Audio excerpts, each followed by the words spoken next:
happy Monday here, knowing that the only thing we can control and is inspiring people in our world to be themselves, and anything at the macro level is a little bit paralyzing at this point.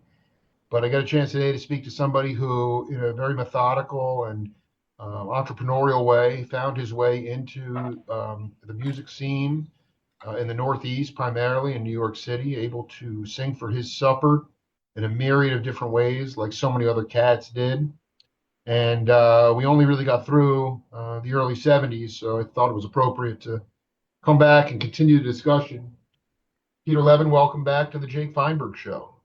Thank you. I was only allowed to sing on a recording once, and nobody ever asked me to sing again. So, which recording was that? Sing Along Jump?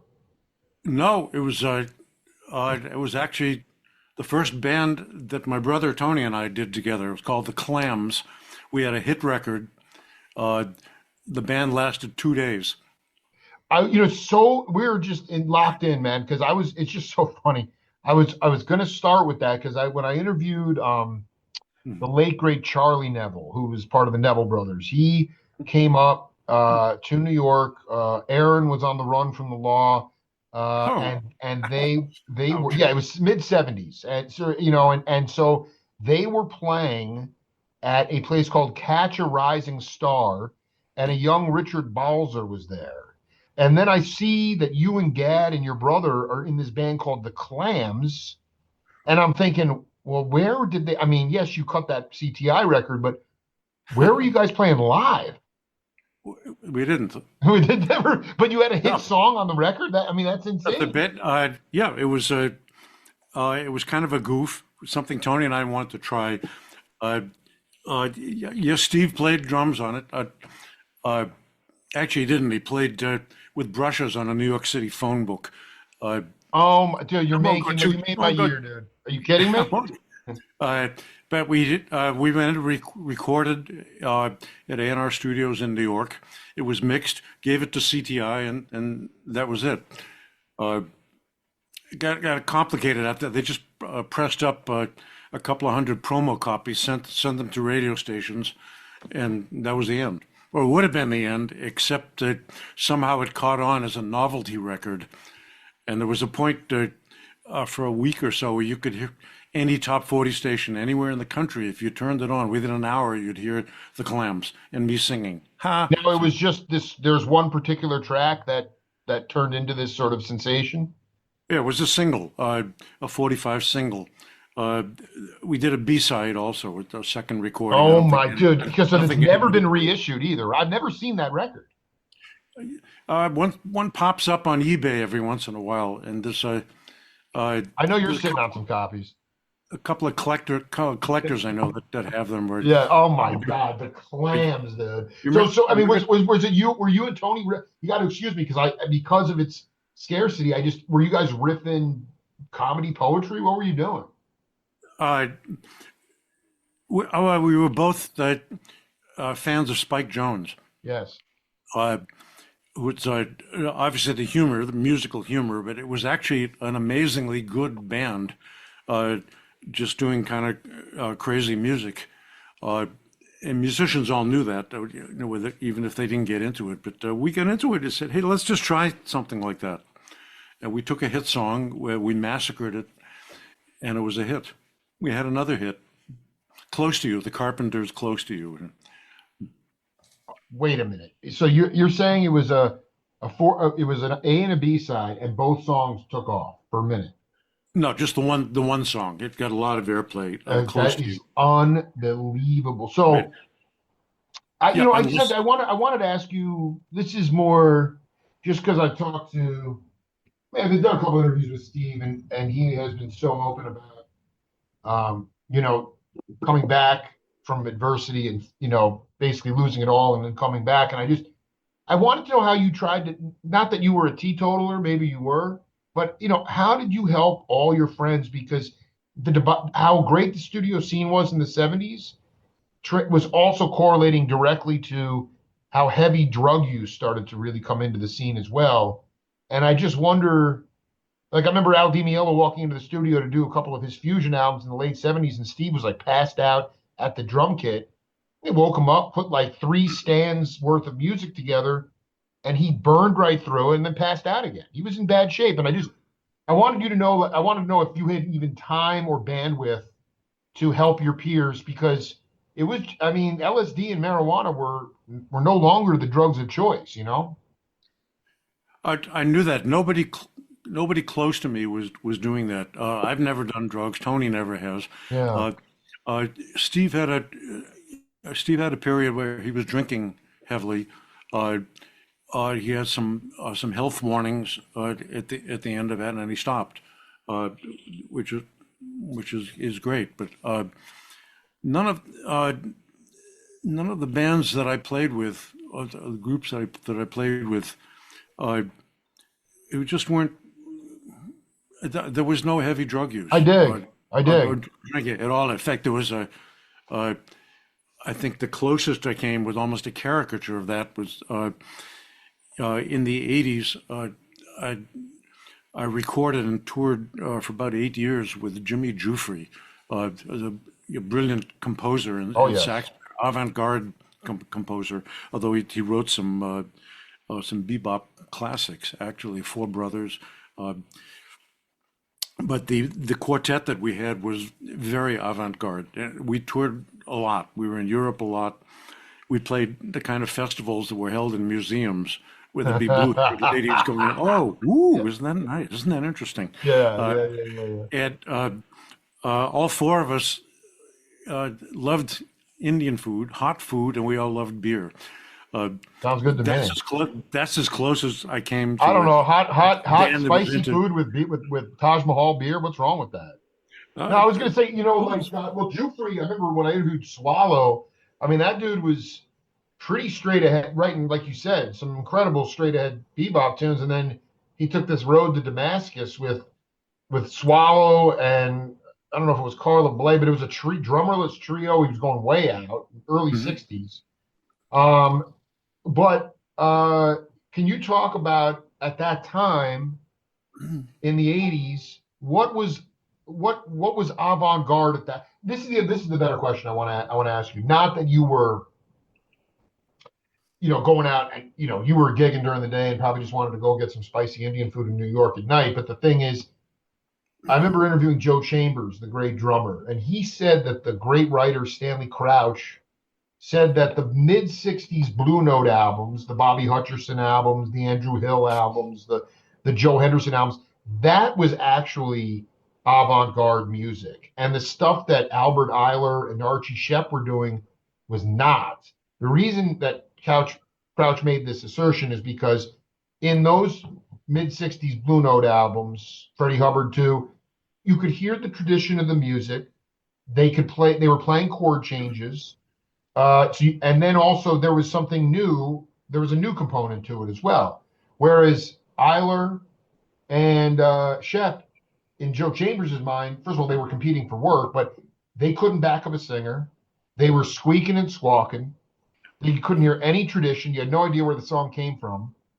So I'm even at that time, did you think those cats were squeaking and squawking? And I think more to the point, what was avant-garde about that Jufrey quartet? uh, the format of the music, really, it was melodic, uh, but sonically it was experimental. I was I was always kind of riding a fence with my foot in two different rooms. Uh, that's a mixed metaphor or No, it's not. fine. Okay, let me start over again. Okay, I No, had you're my good. You're good. okay. I went through life with my feet in two different rooms. One very conventional, because I'm a sideman. I have been, for decades. Uh, my objective being I'm playing piano or synth or whatever, uh, programming, arranging for somebody else. The objective is to get their stuff to work, to make them look good. Uh, that's what I've been doing like forever. The other side of that, uh, and working with somebody like Jimmy and Mhm. Gil Evans also, which I know we're going to get into, but uh, was to take something that's more or less conventional and mess with it. Let's see where it could go. Uh, Jimmy, we recorded songs that he had written way earlier in the 50s and 60s, uh, uh, and some of his newer compositions also. He hired me to play keyboards, but specifically wanted me to do only electronic sounds. Uh, was using instruments, keyboard instruments. I could make a pretty good sounding piano or Fender Rhodes or a Hammond organ. He said, no, don't do any of that. He wants new sounds, unusual sounds. Uh, Bass player was Bob Niskey, who was Boston bass. I believe he's been teaching at Brandeis for a long time. I think it's Brandeis. Oh, Was he playing bass fiddle or electric? yes, he was playing upright electric and some Fender style bass, but mostly upright electric. But again, very unconventional. His style. Bobby could play straight ahead. He was good at it. But for Jimmy, didn't want that. The objective of the rhythm section was not to swing, not to groove, but to break it up and make it unusual. And Bob this sounds like art music. It's art museum music, you know. Yeah. And the drummer was a guy from Western Massachusetts, Randy Kay, who has since passed away. But Randy had a broken style of playing. It was very colorful, almost like he was doing hand percussion, but at a drum kit. Very much like Paul Motian. I don't believe I ever asked him if he'd listened to Paul or was emulating him or something. I tend to think not. He just had his own thing going. And in 8 years, we never hit a straight ahead groove. It was always an experiment to see where it could go. And Jimmy on his own instruments would get into colorful sounds. I remember him he was a brilliant clarinet player. But one of his signature things to get into a new chorus, he would just do that. Was it dance music or were people? I mean, it was hard to. I can't imagine people. No, it was. I mean, I can dance to anything. So you had to be pretty open-minded to listen to it. Honestly, we had the closest to a commercial booking I think that we had. We got booked on a jazz cruise. One of these cruises that leaves Miami, sails around for a week, stops at St. Martin, St. Thomas, a private island where the boat company does a barbecue for 2,000 people, and then comes back to Miami. That was it. So we played 3 nights, I think. It was. In a situation like that, somebody just buys a ticket, they're on the cruise, they can do anything, free food, free everything. And you can go into any of the performances that you wanted to. When I first got there, the whole check-in area, it was like, it was like being in the 802 Union Hall. Like Bob Crane, everybody. Yeah. And it was all broken up into different groups. I believe Joe Williams, I think, was the headliner, the main name for and like everybody was playing straight ahead, and then we were playing our own very creative stuff. I had hauled synthesizers onto the boat, borrowed amplifiers from them there, and we would start one of our shows, and that there'd be maybe 40, 50 people there. By the end of our set, there was nobody left but the Filipino waiters. Everybody just, oh, wow, Joe Williams is playing. I'm going to that. And they're like, or what are they doing? It's okay. It's fine. I want to go back to the drummer from this band. I want you to talk, because I want to read you this quote.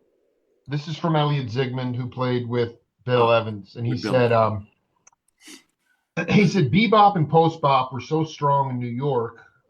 It was the center, and everything would leave or depart from that center, but also was very related to that center, as opposed to now, where these tributaries are very established and there are specialists for everything. Back then, it was much more generalized. A jazz musician would play in the studio, or early funk, or early rock and roll to make a living. I was a student and avid listener to not only Jack DeJohnette, but Paul Motian. He was one of the first guys who made that happen in a trio setting, and certainly Scotty LaFaro must have influenced Paul because he was a great broken player too, and one of the first guys who played that way. A lot of what the drummers ended up doing was in complement to what the bass players was doing. I would say the revolution happened on the bass before it happened on the drums. These guys were playing that way from Scott on, and that was earlier than Tony and Jack and what was going on with drums. The broken playing, I mean, Jack DeJohnette just was so funny because one of my memories on Facebook was a quote from my interview with Howard Johnson where he talked about that Jack DeJohnette's probably one of the baddest piano players to come out of Chicago, which includes Herbie and Warren Bernhardt. But it has something to do with that percussive element of playing the piano. I just wanted you to talk about broken players and how that lends itself to, for elevation of the music. To me, like, there's nothing more scintillating. A lot of people say, I don't want to hear that Jack DeJohnette shit. I don't want to hear that. That's all I want to hear. Because he's painting on that stuff. And obviously he makes it sound easy. But, in terms of like that kind of rhythm, can you talk about how that propelled not just Jimmy's stuff, but in general, for you, why you if you like playing with players like that? A couple of the first, my calling it broken rhythm, I'm not sure that was fair. There's A broken player, yeah. yeah. But it's just the idea that they were not focused completely on doing straight ahead groove. Right. But you just used a term, quickly painting, which is very effective, as they were playing colors and responding to stuff that they heard. It's not that Randy Kay, our drummer with Jimmy, or certainly Paul Motian. It's not that they were just in a vacuum, playing disconnected stuff just to be interesting. Totally. They were listening and working off of what they heard. With any of Bill's trios, there was always a steady pulse. The steady pulse, the traditional way is for everybody to lock into a pocket and all play on the same groove. Bill's trios moved away from that. The pulse was always there, the groove was always there, but everybody wasn't just playing straight 1, 2, 3, 4, 1, 2, 3, whatever. Right. It could be broken up as long as the groove is implied and is solid enough to hold the thing together. It's fine. You'll fill in, do colors, do what works. As I said, Paul was brilliant at that. Randy, in playing with Jimmy Guiffre, Jimmy wanted that. He didn't want us playing straight ahead. I love this. I love this. It was, and you recorded. I mean, when you went overseas, if I remember correctly, there was a record you did with him on Soul Note, which is an Italian label, I think. Yes, it was. I don't believe we did any live recordings. We might have been recorded live, but I don't think anything. Right, but I mean, you were over there, and then you were able to cut a record over in Europe. Yeah, but we did 2, maybe 3 records for Soul Note. Our low budget. It was obviously not going to sell a whole lot. I don't think anybody expected it to. They're great records. I have to be honest. I would love to get hit. I'm not hip to them.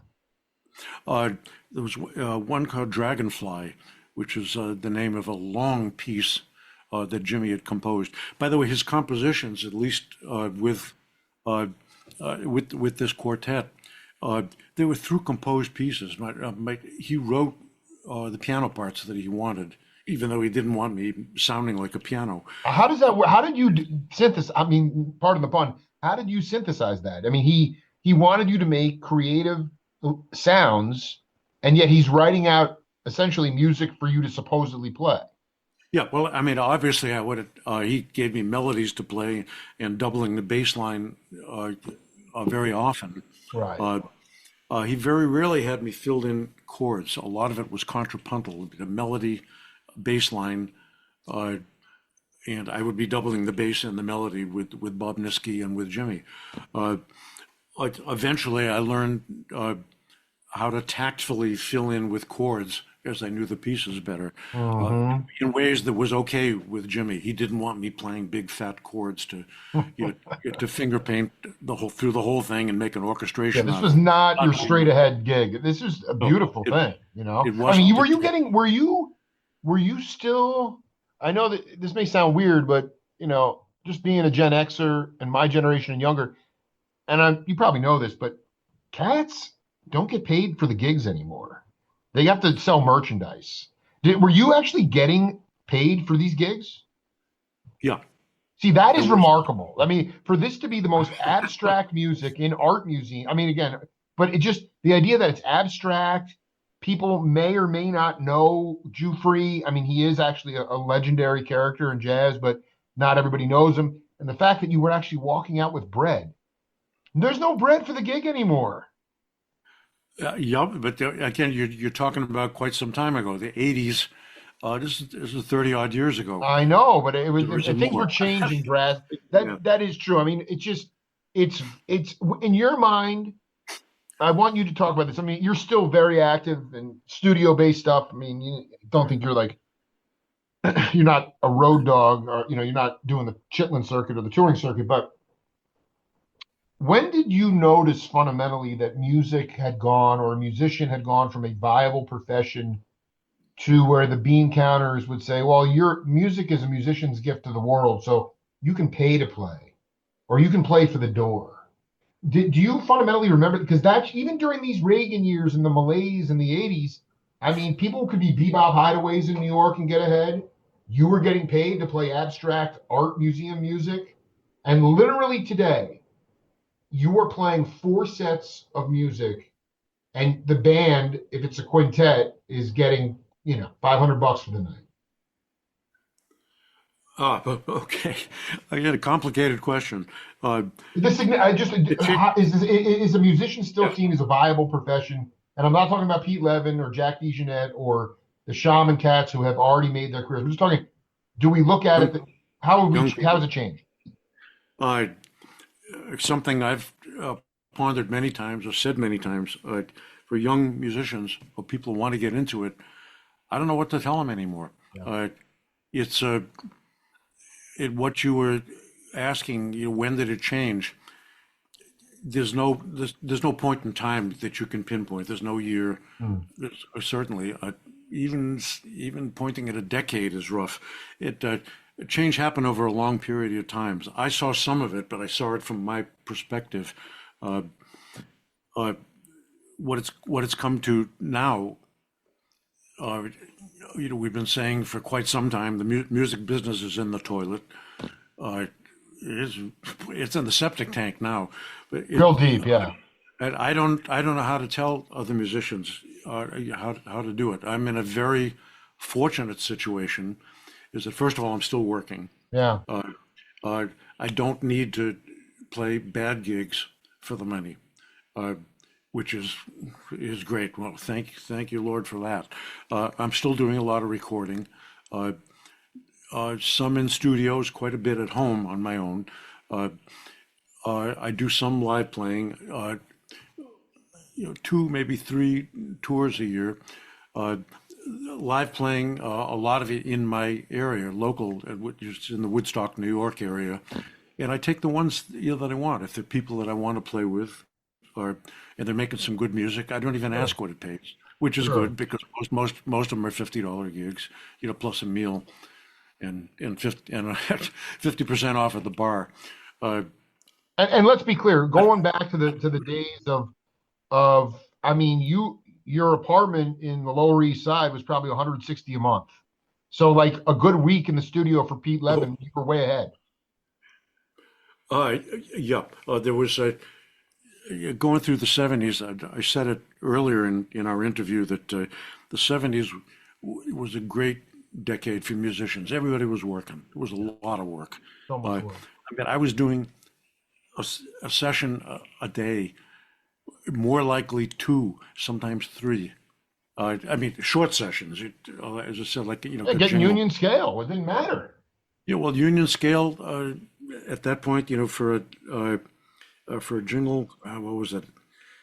I think it was $48 and change, or something like that. For an hour or for the Yeah, whole set. yeah, for an hour. If it That went is over, insane. I mean, and were you getting paid for doubles ever because of your banjo and French horn shops? well, not in, yeah, but not in the same session. Actually, I don't think anybody ever paid me for doubling if I brought in a banjo. I still want to go Now, over like Brunchless Peanuts. get that thing out of here. Yeah, I Put that love thing the back. banjo, man. Freaking love the. Oh, No, so I mean, oh, it was just. See, what I'm saying is like $50. So I mean, at that time, if Sco was like, hey, I got a gig for after your session at your 5 to 8, come down. I got a session for $50 and a meal. You're like, great, no problem. But that's all cats have now because there is no studio scene. yeah, 50 odd dollars was different in the 70s than it is now, of course. Uh, I haven't been contracted to go into a studio and play a jingle in a long time, so I'm not even sure what the scale is. Uh, uh, I don't know. It might be $80 now. Again, that's for an hour, and more likely than not, we were out of there in 20 minutes. Uh, but there was a lot of that work. Uh, Record albums, a lot of disco albums. I'm on disco recordings, hit recordings, but Which ones? there was one of the Dharma Summer things. It was something Joe Beck produced. I love it, dude. Uh, uh, Were you playing with a drum machine or like what was that kind of stuff like? no, it What was was a the band. A band went so in there. beautiful? A disco band in the studio. Yeah. Well, that was a lot of the jingles during that time had disco grooves, and they didn't want to waste time, getting a complex drum sound. So a lot of times they would hire two drummers to come in, one guy on a full kit, uh, and one guy just sitting there with a hi-hat who would just go. That's it. 30 seconds. And you're just laying that synth guys- down, the right? guys- Yeah, I love it. Yeah. It could be anything. It could be a noise. It could be some kind of a pad, a sound effect. And I was at the time one of the few guys who was routinely hauling a mini Moog into recording sessions, short recording sessions. Yeah, I had a cartage company that just hauled my stuff to studios all over. It's funny because I always ask Keltner this in our interviews is when did he actually get his first cartage company? Because drums and synths, I mean, it's a heavy lug, and a lot of those like Hubert Eves and a lot of these guys, Stanley Cowell, I mean, their Fender Rhodes, they were hauling them on a taxi cab over their back, and by the time they got home, they had $5 left in their pocket. But it's like, when did you actually get your first cartage company? Oh, sometime in the early 70s. Early 70s. 73, 74 or something. Because getting around Manhattan with a big instrument is tough. I mean, if my synthesizers are in some kind of a road case, which looks like a suitcase. Right. Taxis won't stop for you because they think you're heading for the airport and they don't want to do an airport run. So I used car services and a cartage service. If I had a lot of stuff to carry, I learned. I got a lot of ideas actually from the LA guys, which was similar but on a much larger scale. And it was a good situation. Boy, they had it nailed because the studio synth players, they would carry the big racks of modules of it, just everything imaginable, and their cartage companies. It was a bigger challenge than working in New York. I just couldn't get a taxi to stop for me. In LA, the studios, might be an hour and a half drive apart. So there's no way you could get to your next session carrying all your stuff. So those guys would first of all rack up like everything they owned and say, here it is, 3 or 4 huge road cases. This is how I'm going to the session. Don't even know what they're going to be asked to do. and the carriage companies would just bring it all in, maybe set it up for them, and they would walk in, and then they would be told what noises they wanted to make. And what they worked out with the scene there, which was fantastic. We never were able to pull this off in New York, but the carriage was pretty expensive in LA doing that. And the deal was that anything they asked you to do, you would take the appropriate keyboard or module or whatever, you power that up, and then you could charge them a rental fee for using that instrument. Not a lot, but if you use 3 or 4 modules, you might be able to hit them for 150, $200 in addition to your session fees. It was great. It worked. When did you? I'm thinking about your first pilgrimage out to see how it was going in LA. I mean, Michael O'Mardian, Craig Durgee, later on Boddicker. Who were some of the synth cats that you? Those guys, you're naming them. There's one session. I was in LA for about a week and a half in a small studio. I had brought a lot of my equipment, a lot of modules. I brought a computer out with me. Wow. This was in the 70s. Wow. And I was working on a film score for Jay Chataway, a very, very talented writer. Yeah, I saw that. 1980, it looked like that came out. Maybe before that, because I worked for Jay in the 70s when he lived in Connecticut.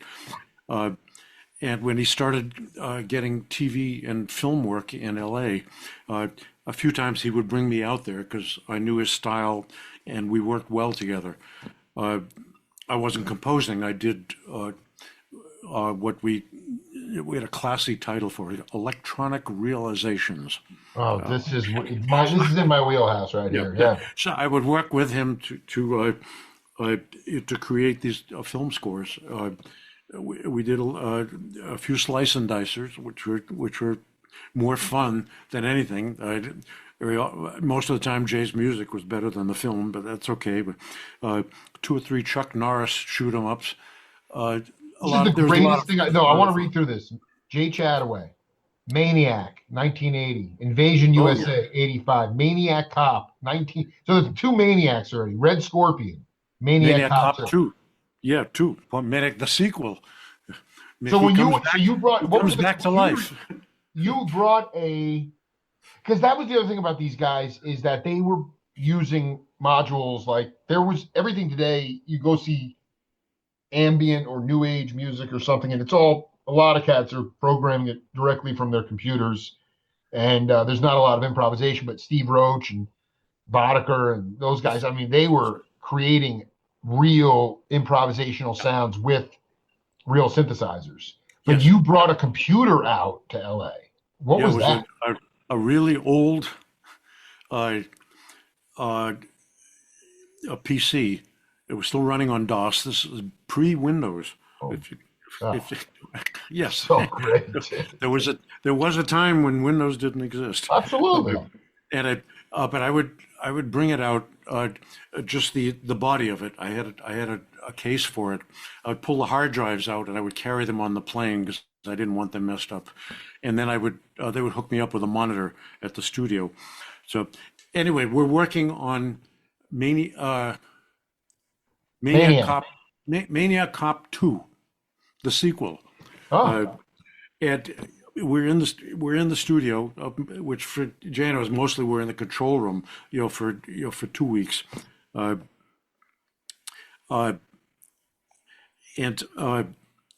Jay got a call. His agent had hooked him up with the people doing Star Trek television, Star Trek. Wow. And they were getting busier and busier, and I forgot who was scoring the shows, but he couldn't keep up with it. It was just too much to do because their soundtracks for the TV soundtrack were done with I think a 50-piece orchestra plus electronics. It was a class act. So the agent had hooked Jay up to audition and do one of the episodes. The episode I don't remember the name of it or much about it, but I remember there was a spaceship, an alien spaceship that every once in a while would come floating across the screen. It looked like a big cantaloupe or something. No, watermelon. Just Sure. this big thing. Though it never went very fast. It just went floating across, and I guess there are aliens on it, and whatever the crew interfaced with them or something. So Jay's writing all this music, and he wanted a signature sound to go with that spacecraft. I had brought with me one of the early digital samplers. It was an Akai sampler. It was just 3 rack spaces, I think, and I had a lot of sounds, a lot of sound effects that we had been using to work on the film. And Jay asked me what he thought, what sound he thought would go with that, and I said, "Listen, I got I got some whale sounds, some whale samples, orca." And he said, "Great, we'll do that." So as we hooked it up, we went to the session at Universal Studios. They recorded on the soundstage, a huge orchestra. Yeah. Really well recorded. Don Hahn, brilliant engineer. I know. I haven't gotten to him yet. Yeah. Man, Don was again. We've lost Don, but he was. Oh, he's gone now. Okay. Oh yeah, He did. I think he was a preeminent. He was one of these Noel Jukes, Grinelli, and these cats. He was doing light projection for these psychedelic bands in San Francisco. He could be, but he's famous for recordings that he did at albums. I think he did. I just want to be clear. This was the Orca Sounds. This was the maiden voyage with Chataway in '80. Is this right? No, I'd already done a few films with him. Okay, so you're talking about this century, though. This is this century. Oh yeah, yeah. Oh yeah. No, last century. No, this was. Okay, so I'm just trying. Yeah. Okay, so we're working on Maniac Cop 2, right? And we took a break for a day. Jay okayed it with the film director. He said, "Listen, I got to do. Please, give me a day off." Because the director had been in the control room with us for a lot of. He wasn't any help, but that's okay. So Jay, while he was home writing the Star Trek episode, he let me do a lot because I knew his style really well, and I created a lot of the cues for the with it took 5 minutes somebody sneaking up on whatever's going to happen. And yeah, I could do that. It's like hold a chord and watch a picture. I didn't even have to write it. So I did that while Jay was writing Star Trek. Then the Star Trek session comes up, and we get in Jay's car, drive to Universal. And he's panicking. We're running late because he can't find a parking space. Then he realized that they reserve a parking space with his name on it for composer. And it went, whoa, it's okay. He drove in there. We go running in. The part copyist on the date was a friend of mine. I had called him and asked him to bring in a keyboard, just anything. And I had my Akai sampler with my Orca sounds. So I got the Akai sampler under my arm. Jay's running in with his scores in a panic, and we walk in, and I'm looking for where am I supposed to set up, and there's this big space that they left. It had to be 20, 30 feet wide, in between 2 other synth rigs. It was Boddicker on one side, Pat Coyle on the other side. Both of them got these huge rigs. Michael's rig, he was surrounded by rack cases, by 6-foot tall rack cases. A rack of keyboards that was so high, he needed a camera on the top and his own monitor, video monitor, so he could see the conductor. And in between, there's nothing in this space for me, for the mystery keyboard player. They don't know who's coming. There was just 2 direct boxes. That's it, lying on the floor. And my part copyist friend comes running over with the keyboard. We don't have a stand, so he found a road case. We plopped it on that. I got my sampler on the floor, hooked it up with a MIDI cable, and good, I'm ready. They gave me a monitor, and my part was every time I saw the spaceship go by, I would just play middle C, and it would woo, whatever the sound was, and that was it. And Jay got the gig, and went on. He was, as he puts it, was lost in space for the next 14 years. Wow, that was so. I mean, but that was that was my real exposure to the LA studio scene. As everything I'd been doing was in a room with the composer, for a couple of weeks. Uh, some of them were great. It was 2 weeks. I was in a control room with Don Hahn, Jay Chataway, and Tommy Chong. You Boy, can't beat that. Are you kidding me? We had a lot of fun. We had I a lot want of to. I fun. want to read you. I want to read you this quote from a great engineer. I haven't talked to him in a minute. He said, "I started at a place called Don Elliott's. He had a studio on 40th Street. I had gone to RCA Institutes where I got a background in fixing radios and TVs and he gave me an opportunity to work on transmitters. I was going to start a job the next day at a company that made test equipment. My job was going to be in quality control, a very dry, technical electronics job. The night before, I was hanging out with a friend of mine named David Lucas, who happened to be Don Elliott's cousin. David was Don's engineer in the studio. David was a musician and singer, and he was looking to do more of that. He said to me, 'Do you want to be an engineer?' I didn't even know what he was talking about. This was Sunday, and I was supposed to start Monday. He said, 'I can only give you 25 a week for some food, but you'll have fun.' I said, 'I got a job. I'm starting tomorrow.' He said, 'Quit.' So I said, 'Okay, I'll do it.'" So it was 8-track machines. That was Jay Messina, by the way. I'm not sure if you ever worked with him, but Many times, many yeah, okay. times. So that was Don Elliott, and I'm wondering because this New York Mary, I mean these bizarre Arista albums with Kuskuna, Levin cooking with Bertoncini. When did you and Elliott first cross paths? Uh, uh, I lived in Connecticut for quite a while. Uh, I think the end of the late '60s and early '70s, and I was commuting into Manhattan to work uh, until I couldn't keep that up any longer. But Don had a studio in Manhattan.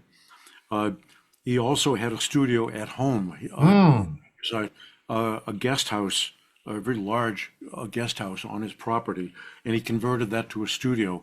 This was in Weston, Connecticut. How far Uh, from you? it was about a 45-minute drive. Okay. Uh,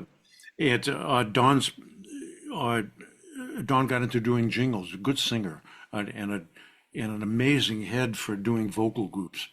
Uh, You're a genius, man. yeah, his concept for voicing vocal groups was fantastic, and he became famous for creating vocal groups on his own. He would just sing all the parts, multi-track them. Uh, being way out in well, it wasn't in the country; it was in the suburbs. No, but I mean, dude, Western Connecticut is definitely in the sticks. Well, yeah. If you're in New York and you don't have a car, yeah, you might as well be talking about Boston. Uh, uh, but it's or at ad agencies because Don got into doing a lot of jingles. Uh, Ad agencies, those people have to want to go to the sessions. They get bugged if the taxi ride across town is too far. I They, know. they don't have time. Go up to Weston? Where is that? How do I get there? A train? No. Uh, Out of the uh, question. Yeah. so Don had trouble getting musicians. Uh, the regular the studio guy, the top studio guys to come up out of New York and do his jingle dates in Connecticut. Uh, so there was a small group of us that he found in Connecticut uh, that were good at that, and we were his kind of house band, I guess, a house rhythm section for quite a while. Did many sessions over the years for Don. Well, wait, I want to know. This was you, Gene, and who was on drums? Uh, Joe Corsello, Oh uh, my God, my hero right there. Joe, yeah, Fucking well, love him, dude. uh, Dude, he's the I, greatest dude. Played with Benny Goodman and everything. oh yeah, Joe, Funny. great Yeah. player. I haven't played with him in a long time, but uh, And it, Bertoncini, I haven't talked to him in years, but I swear he's like, I'm from Parma. That's where they make Parmesan cheese. Dude. yeah, Gene did some of those sessions. There was Right. also a local guy, Joe Cerullo, Oh, I don't who know was a that. brilliant guitar player that nobody ever heard of. Jesus. Could play anything, a monster reader. Uh, Nobody ever heard of him. I think he never left the area. He just did local gigs and he did sessions for Don Elliott. Also, a bass player, Don Wallace was his name. Wonderful bass player. Oh, wow. Same thing. Don was just a local guy, never got into the New York scene. And that was kind of Don's house rhythm section. And we did a lot of stuff. And at the time, Jay Chataway lived maybe 10 minutes away from Don's studio in Connecticut, obviously. And Jay had been writing and arranging a lot for record labels, for big bands. Maynard Ferguson. Jay arranged some of Maynard's big hits, his pop hits. Gotta Fly Now. That's Jay's work. Sure. They were looking to make a yeah. No, it was pop. He was trying to commercialize it. Yeah. Jay wanted to get into film work. He heard about it, was exploring it. He had a shot at a low budget to no budget slice and dice film by a director, a nice guy, but up to that time he'd never done anything that you'd want to talk about. And the film was Maniac, and the best shot was to do it locally at Don Elliott's studio, and I was layering. Are you kidding me? Chataway and you cooked the groove for that at Elliott's studio. We did, and there was also a bass player. He moved out west a long time ago. I've lost track of him. Gordy Johnson. Wonderful player. He played fretless bass beautifully. Like Jocko, yeah. And what? Well, there was. We're not going to jump that far ahead right now. Yeah, but it's Jay had the main theme from the movie.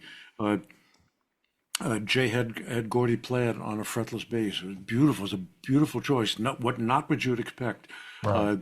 And meanwhile, we're doing all this, some pretty stuff and scary stuff at the same time. It was fun. The director was there with us, and we'd look at that scene on the video and laugh about it and make fun about it, and you tell the director, "Oh, come on, man! You're not going to do that! That's terrible!" And then we'd score it. I was curious actually because I'm glad you jogged my memory. Not necessarily in Don's studio, although he probably had his guest house was big. But I remember interviewing my dear late soul uncle, Papa Joe Porcaro, and he was doing percussion for film scores with Lalo, Shelly Manne, and Emil Richards. This is in LA, 76, so not too far away from Maniac. And actually, and Keltner talked about this with the Traveling Wilburys with Dylan. They would actually project the scene on the wall and then have the cats play to the scene. Is that kind of what went down with Chataway, or was it more like Gordy was just, they'd kind of give him a theme and then he just played off his head? No, Jay was a writer. And he had. I'm sorry, when the director was there. Did the director project the film or no? Yeah. Well, yeah, but it was more than, all right, here's what's going to happen. Maybe there was no money involved here to speak of, so we either had to have fun or just have fun. But yeah, for Jay, it was not having fun. Yeah, it was fun. There was Bill Lustig was the director, really nice guy, and he's gone on to do some really good things. But he had, in his efforts to get into the business, he'd done a couple of porn films. That's good. There's nothing wrong with that. Yeah, soft porn, I think. There was one of the stuff you remember. Yeah. No, of course that's good. Still, come on. I'm an old guy. I don't remember where I was last week, but you're doing great, man. I can't. I'm looking at the stuff that's coming back to me now. There was one cue we were doing, and he put the scene on. It was a girl who was trying to escape from the maniac, like climbing out her apartment window onto a fire escape. And the camera angle was kind of from below as she climbed up, over the windowsill. Right. And you could looking up her dress. Like, Bill, no, come on, you can't do this. It's not that kind of movie. So we had a good laugh, and then we played Jay's Cue and moved on. Uh, uh, it was fun for me because it's very creative. Jay at the time didn't know specifically what to ask me to do, so I got to be very creative. Uh, my best contribution uh, was uh, we needed a good popcorn spiller, which is what happens when the maniac slices somebody's I got to throat. watch this film. Yeah, go ahead. Yeah, yeah. Whatever. It so You that did that was sound, yeah. that was that term when the audience really gets Oh, I did it. Okay, yeah. surprised and scared. Shock That's a value, yeah. that's a popcorn spiller. Okay, And I did. Jay turns to me and said, "We you got a good noise for that? What can we do?" And I had at the time I had come back from Europe on a tour in my cable bag, a cable and pedal bag. It had a whole bunch of junk in there that I had come back from Europe with. And I reached in and I found a keychain. It was a big brass key fob from the Munich Hilton that I had forgotten to give back to the desk when I checked out. It's this big brass thing. I said, I got an idea, and I told Alex. I'll think of the engineer in a minute. I'm trying not to forget people. Alec Head, wonderful engineer. I told Alec, mic the piano, just put a mic on the piano quick. And I went into the piano and I scraped that thing over the low strings. It recorded, he sped the tape up, and then we got this screeching sound. And that became the signature sound every time the maniac killed somebody. I want to ask you this because I mean we had a ball. I mean, we're working through set 2 here and going to have to do set 3 with Brother Levin when time's available. But I wanted to ask you about. I mean, you were in Boston, then Connecticut, eventually made your way to New York. I did notice though some overlap. I mean, clearly you live there now, but Sco lives up there. I think Jack lives up in Woodstock. Robbie Robertson you worked with, and I'm just curious about. And I just one of the guys that it was so beautiful that you shared our interview, and I'm very grateful. Our first one, because a lot of cats that liked it, I've been looking for some time, including guys like Don Cooper, who were like up in Woodstock. Cutting albums with Buzzy Featon and all these cats and the Joyous Lake. I'm curious about when Pete Levin first played the Joyous Lake. When did you first get hip to what was going on up there in the early 70s? Pretty for real when my brother moved here. I had a friend, a drummer and percussionist named Ken Lovelet. We were friends and played together a lot in Connecticut at local gigs. He moved up to the Woodstock area and actually went way west of Woodstock and built a house and built a recording studio. And he's still out there. He invents and builds unique. I got to get to this cat immediately, dude. Oh, no, you should. And then the other guy that friended me was Larry Fast. I'm so psyched, dude. I got to connect with him, dude. Yeah. Larry's in New Jersey. Yeah, right. Go ahead. Anyway, what was the town he moved to, where he built the studio? So Ken Lovelet had me come up occasionally to do a little local gig with him. I think we did play in Joyous Lake, Tinker Street Cafe, maybe some other joints that none of them exist anymore. And eventually Tony moved up here a long time ago. He started. Well, he didn't start, but Mike Maneri started a band with Warren Bernhardt, Steve Gadd, and Tony, and they were all living up here. Tony eventually, because he moved up here because that's where this band was. It was a great opportunity. He knew Steve really well. And actually, that's where I think they all backed up Gat Mangione on Sing Along Junk. It's possible. I don't know. You were on that album. It was some of it, some of the horn section work I would have done. I didn't do any keyboards for Gap, obviously. Right. But uh, uh, You were hauling your synths up to these local gigs in at the Tinker Street and stuff. Were you playing synths?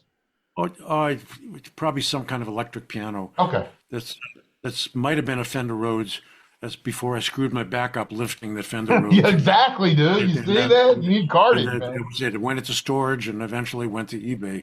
Uh, I, uh, Lamage, I think that was the name of the band. Thank you, sir. That's what Yes. it was. That's what it was. I'm slow, but I get there. Now you Uh, get there, bro. anyway, they did it for quite a while. They recorded, did some wonderful music. Eventually, and Mike moved back to New York City. Uh, Warren stayed here. Steve Gadd moved, I think, to Rochester, and he lives in Nevada now or Arizona, I forget which. He's in AZ. Yeah, he's in up in Oh, Phoenix. yeah, yeah, and Tony's left in Woodstock. So no, I like it here. I'm not. I'm going to stay. So I started coming up to hang with Tony quite a bit. I got a little bit into the recording scene here, Really? and much later. It would have been about 22, 23 years ago. Uh, I didn't need to be in Manhattan anymore. I sold my house in Connecticut, sold my apartment in New York, and bought a place right outside of Woodstock. And that's God it. bless. Wait, so I mean, the band had already kind of left, but you did work with Robertson. Was that a one-off thing, or did you know those cats? It was no, it was one off. Because Howard knew them very well. Yes, he did. He did. Howard was in the live. With Joe Farrell and those cats. Yeah. The oversized backup band. Rock of Ages. Yeah, totally. Yeah, for the band. Uh, uh, I met Robbie. It was actually over a film score. Robbie was the composer Wow. for the score, "The Color of Money." Wow. A big. It was an A film. Wow. I had no idea. Scorsese. I don't think I even knew that. Yeah. And somehow Robbie and Martin got. I had met Scorsese a couple of times. Just by coincidence, his mother lived in my building in Manhattan. So like, I would see him in the lobby and like, yeah, the great guy, the doorman. Call me Marty. Come on, man. Somebody got in discussion with Robbie and Martin felt there should be some jazz element to the score. Clearly, Robbie was not the right guy to come up with a jazz score. No. He Close did to a lot that, of great shit. Yeah, not that one. Yeah. yeah, but Scorsese is a big jazz fan. Amongst So they other things. Yeah. No, the guy's flipping they- pizzas. He's out of his mind. Yeah. They talked it over. So the decision was have Robbie compose, and maybe we could get Gil Evans to orchestrate, to do some arranging. Could we do that? And they made a call, and Gil, sure, I'll do it. Which for Gil, of course, meant bringing his band in. Uh, uh, Wow. with I it, don't think I realized. So this was more. So he wrote the score. Yeah, this is where it gets tricky. Okay. Yeah. And my connection to Robbie, who was never in the studio with us, it was later. Robbie, to sit down and compose, he doesn't do that. To compose music for a film takes a lot of work. I mean, this is months of work. Yeah. No, he was not. He Testing, was more. Yeah. He working was. the picture, working with the director. There's a lot involved in doing a film score. Sometimes they just want music and they'll just roll it in, whatever, just for the style, for the mood. Most films are not done that way. You watch picture, you make notes about the timing, for each cue. You have to write a piece of music that fits that to the second. It's got to match film. If it doesn't, it's going to leak over, and there's all kinds of problems when they go to put the pieces of the film together to do the final mix. Robbie either didn't know or didn't care. So his method of composing was he just had a cassette player, and he would turn it on, put it in record, and just start play some guitar grooves. And say, well, okay, there's piece Wow. number one. That'll Wow. maybe work over there. Here's piece number 2. That'll work over there. And he just fill the whole cassette up with guitar grooves, handed it to Gil, said, "That's it, I'm done." Uh, Gil, I know at some point we got to get into Gil because that's so big. No, we're going to do set 3. No, also I want to be clear. You realize that we did vet Gil pretty hard in set 1. But you maybe don't remember. Yeah, that's well, we can go deeper, but okay. Yeah. I mean, we talked about you. We talked about you. We talked about you going to the Vanguard and being right by Lenny White's hi-hat. That was the loudest thing you ever heard in your life up to that point. Yeah, but it's a long way after that, to the late '80s. Sure. As the band morphed completely, but we're gonna do it. And also, we haven't even talked about the organ, the Hammond B3. One of my favorite toy. Oh, I'm just saying I think we got at least. I mean, listen, I've done 9 interviews with Keltner. The best. Your brother told me in the greatest line. He said, "Jake, you've obviously thought a lot more about my points in my career than I ever have." It's not even about dwelling on it. It's just, it's a crooked path, but we'll try to touch on everything that's pertinent. Well, that part, Gil, certainly for as long as I've known him, doesn't work quickly. He likes to experiment, to try things, change it, change it, wait a few months, change it again. Handing him a writing job with a deadline, it doesn't work that way. Also, he was well in his 80s at that point, was napping a lot. And a film score, and you're talking about an A film here with a large budget, a lot of music to be written, a first call director for a large company with stars, Paul Newman. You got to take this seriously. Gil just couldn't, but he was taking several naps a day, and he's listening to Robbie's cassette and watching the video. And it was, where do you start? There's no jazz, there's no music, nothing's written out. I knew he would be having trouble, so I called him to ask how I could help. I told him, "Listen, if you want, I'll take counts. The SMPTE code that gets displayed across the video at this point for the cues. I'll take counts for you. Tell me what tempo you want to do, and I'll lay out the score for you." Right. And he said, "Sure, come on over to my apartment." And I came over, and I figured we'll work. And he said, "Okay, I'll watch the film. I'm going to take a nap, and I'm going to sit and watch." I'm watching the film, nap, dude. Watching the film. There is no SMPTE time code. It's just the movie, a rough cut of the movie, and the cassette with just guitar grooves. I'm going, whoa, where's the composer? Where are instructions? Where's the time code? How do you do this? So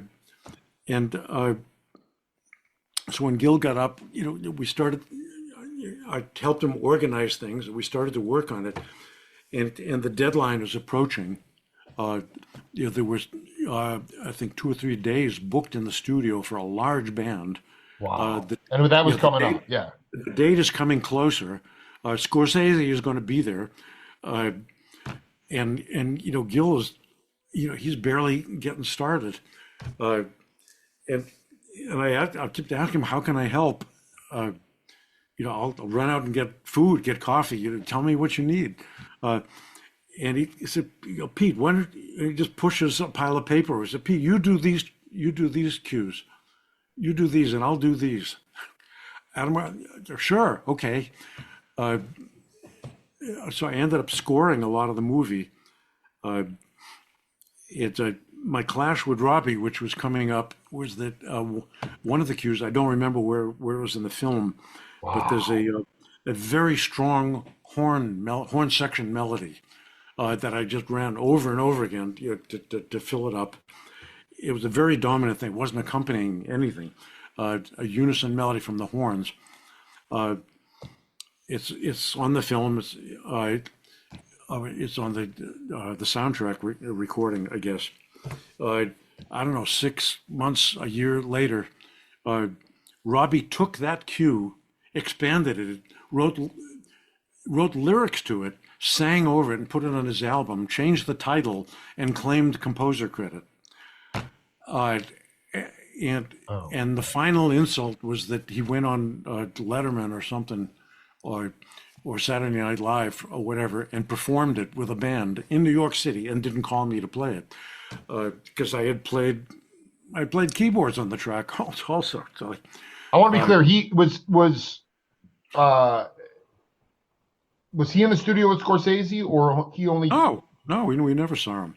Yeah, I mean, at the end of the day, I'm not going to cast aspersions, but he responded. I'll do it. I don't arrogant man. In my brief email experience with him, reading about it in Levin's book, I'm not surprised he shystered that stuff, and that's but that's the racket, right? He's. I never got friendly with him, and I tried to sue him and was told you're wasting your time and your money. Don't bother. So I just let it go. Well, that was probably good advice. You can't live with that shit. I don't like to. I don't like to say bad things about people in interviews. Peter, it's kind of common. I mean, he really for the band, which was a huge, iconic band and so influential. And Robbie walked out a millionaire, and the rest of the guys were broke. I mean, they were doing fundraisers in Woodstock, so Levin could pay his mortgage and wouldn't lose his house. Robbie's. And I want to be clear though. That's really fascinating. I want to be clear. That's because I really thought they were all co-publishers, but he was the publisher on all the. He was the. I don't know the exact. I don't know the exact details. I know that he walked out of it in good shape, and nobody else did. Yeah. Everybody else was in bad shape. Jesus. Garth Hudson, a brilliant local musician. He never had any money. Rest in peace. He just passed. Yes, yeah, he did. Did you know Garth? Did you ever meet him? Yes, not. We weren't close, but I knew him. I feel like you guys would have, if you times. had a chance to sit around for a while, you might have cooked the groove a little bit together on this, Oregon Sim. We did. We sat in together in the same situation a couple of times. Garth is brilliant, absolutely brilliant. Thinking out of the box. Man, also, I mean, I interviewed Ronnie Hawkins before he passed, and I mean, that Garth was Richard Manuel's teacher for quite some time. The guy was brilliant. Yeah. Pete, I gotta go, man. Let's do set 3, man. I'm having a ball. I really appreciate you opening up this vault. It's always cathartic. It's this. You're even pre Schwartzberg, Brecker, Jewish saxophone mafia, all those cats, and yet you found your own tributaries, and so, man, I'm having a ball. I hope you're having a good time. We'll do it again. I am. I'm enjoying this. It makes me think about. You got to keep stimulating, man. That I love. The stuff. For the most part, I love all of it. Hey, man, good, bad, and the ugly. We'll do it again. Okay, man. All right, man. Be cool. I'll send you some emails. I'll turn you on to Maniac. I need to hear. I cannot wait for Maniac. Worst movie of all time. I don't care. Best soundtrack of all time. You'll love it. You'll love it. All right, be cool, man. You too, Jake. Later, take care. Man. We'll talk soon. All right, dude.